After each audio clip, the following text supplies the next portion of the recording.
Okay, now we're going to feed our sourdough starter. So here is our sourdough starter. And if you look at the jar, it's about to the second line. It's good to have a jar that has marks on it so you can see where you're at. And this is also called a Fido jar. I like this jar because you can take the rubber silicone ring that usually is right here off the jar, and then it doesn't make it airtight, which is good because we want air to circulate in there to help the bacteria and yeast grow, but it also encloses it enough and it's secure enough that you're not going to have any major spills or bugs climb in to bathe in your mess. So when you feed your sourdough starter, you want to feed it with equal parts flour and water. That's why it's important to have a kitchen scale, because water weighs different than flour does because one's dry and one's wet. So I have a lot of starter. The true equation is equal parts of starter to flour to water. It doesn't have to be that scientific. I actually eyeball it now, but we're gonna do 50 grams of water. Nope, we're gonna do 100 grams of water because I have a lot, I lied. I'm gonna do 100 grams of water. Okay, this is not sink water, this is purified clean water. We're gonna pour that in. Then we're gonna take our long spatula or fork or whatever, and we're gonna stir that up. Do you see what's inside? It's like a soupy, sloshy mixture. And then we're gonna do the flour. And we're gonna do 100 grams of flour. You don't see me weighing it, but I'm weighing it over here.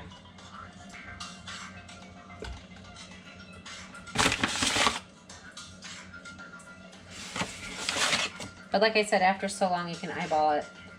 It's more of a consistency that you're going for when you're feeding it. But like I said, equal parts water to equal parts flour. So here is 100 grams of flour. All right, we're gonna mix that up.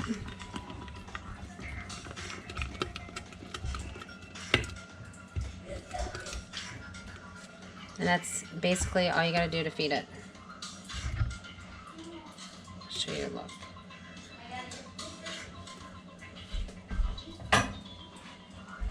Can you see inside there? So it's kind of like a chunky batter type texture. All right, and then you want to feed your starter. If you leave your starter sit out,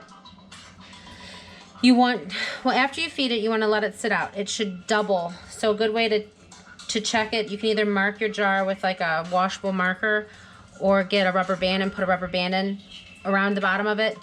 And then you want it to double in size. So once it's doubled, then you know your starter's good and active. After it doubles in size, it will drop back down. That's okay, that's just what it does. It's just the bacteria and stuff feeding off the flour, fermenting.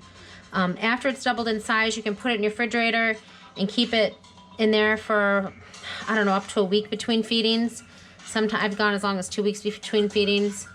Or if you're gonna bake with it every day, then you can leave it out and bake with it every day. But you don't wanna bake with it until you know it's doubled in size. Once it's doubled in size, then you use it to bake with it.